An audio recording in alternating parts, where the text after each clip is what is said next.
Tonight is a very special evening for my family and myself. Tonight we celebrate my father, the rock star, the legend, the showman, Daddy Haque. Amongst you are his fans, some of my family, my neighbors, his friends. People who all supported my father throughout his career. Many of you are very familiar with his #1 hit, Barbara Shimmies on Boogie Street. But the truth is, my friends, that was not my father's favorite song. My father's favorite song indeed was Golden Girl. At home, when I was a little boy, my father would say, "Hey, go and play Lingko Mui." I said to him, "Siapa ni Lingko Mui?" He said to me, "Golden Girl lah, go and play, Golden Girl." And I would play it for him. And I would always say, "Who is this? Who is this Lingko Mui?" He said, "One day I will tell you, son, don't worry." As it turned out, that day came about a month before my father's passing. He called me into his bedroom. He sat me down and he said, "Son, let me tell you about my life." And he told me stories about his youth. He told me about who Lingko Mui was. He told me the story of the Golden Girl. And then he proceeded to pass me his diary. Inside was all the lyrics to all the songs that he had written in his entire life. And of course, everything that he could remember about Lingko Mui. You see, Lingko Mui was his muse. Upon my father's passing, I thought it would only be right if I honor my father. And so I called my family friend, Amanda Lee Koe.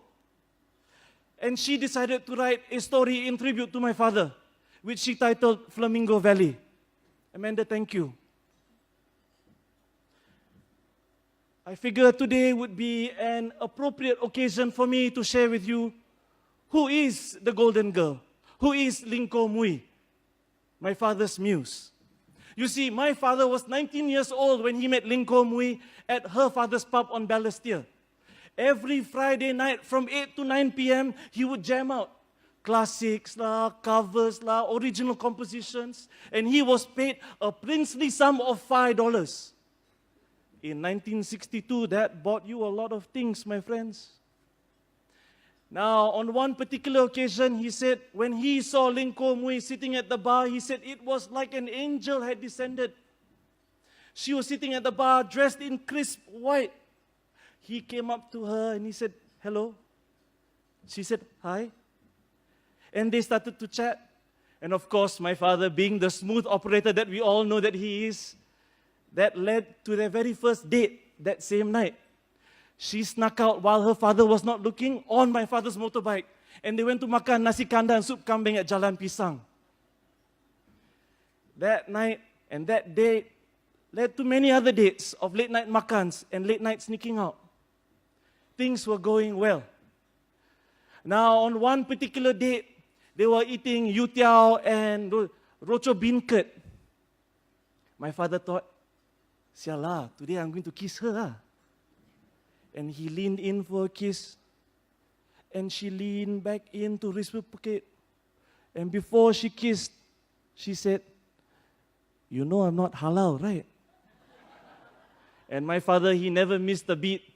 He said, "Don't worry, tomorrow I will pray 10 times instead of 5. And so they kissed. Their very first dance happened upstairs at Lingko Mui's apartment.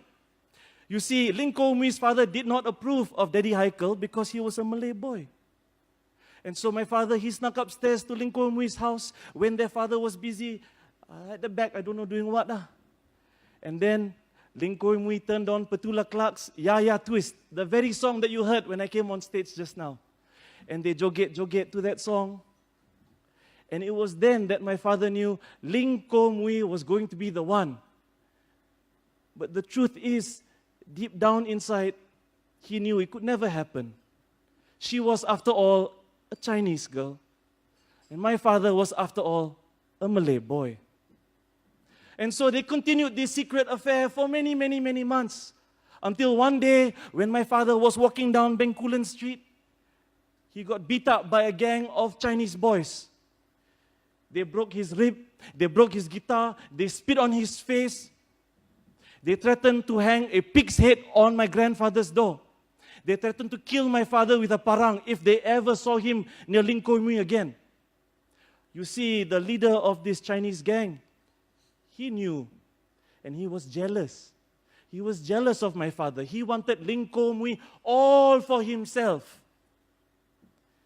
And so my father told me that Chinese boy picked him up from the ground and said, "Do you know who I am?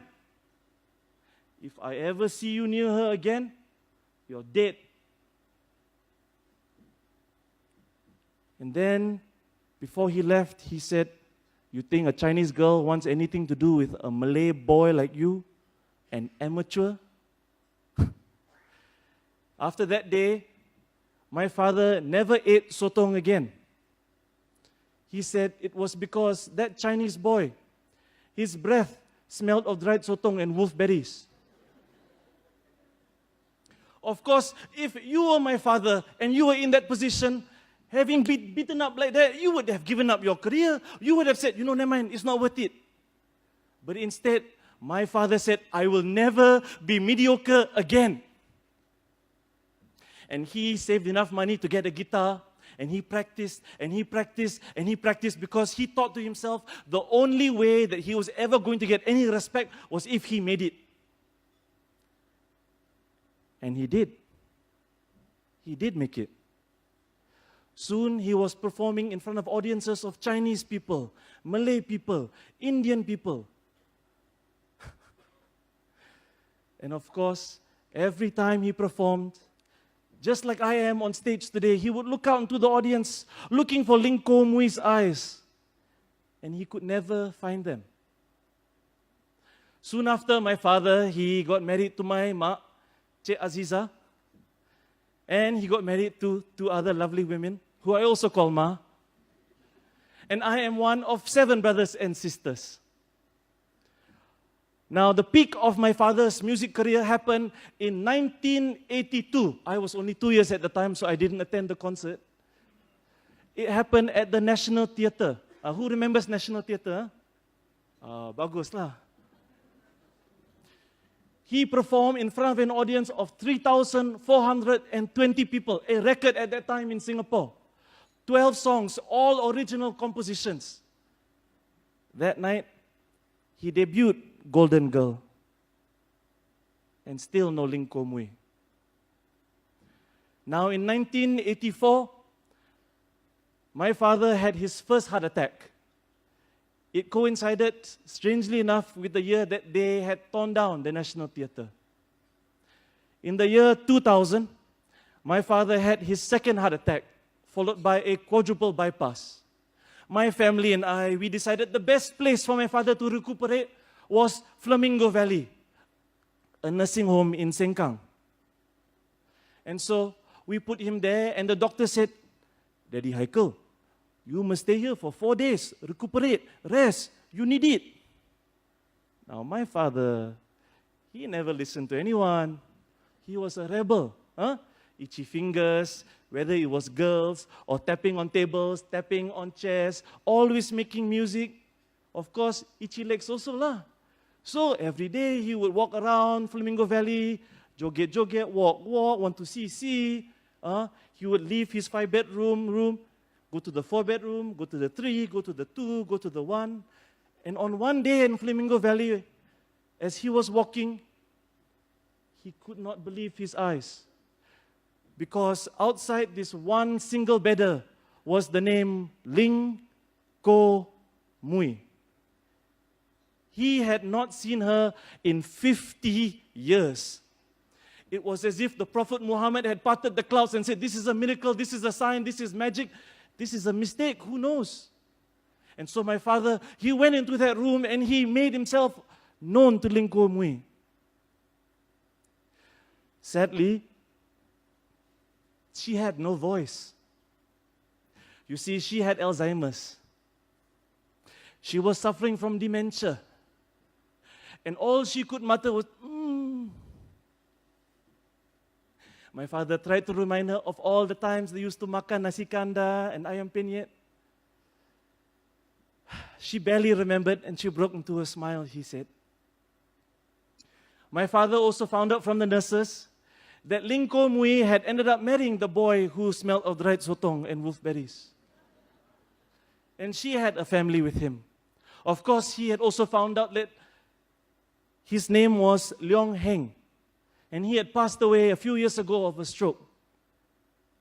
Now with that was all the permission my father needed.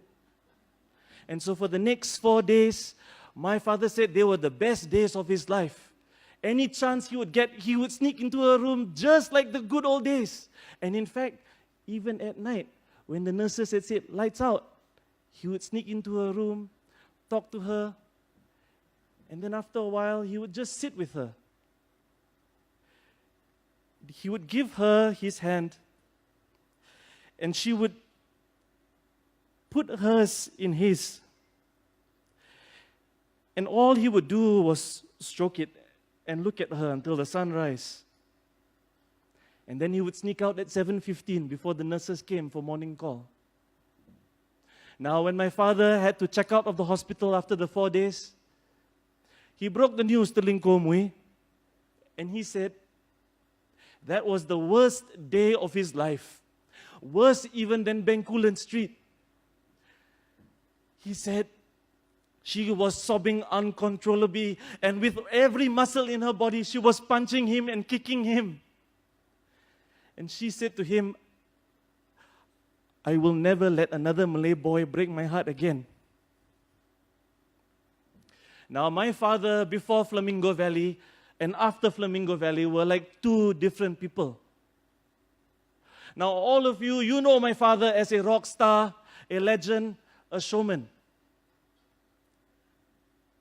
I know him simply as Pa. You see, my father had Ling Koe Mui, the golden girl, as his muse, the one person that inspired him to greatness. And so I ask you, my friends, who is it that inspires you? Who is your golden girl? This is for you, Pa.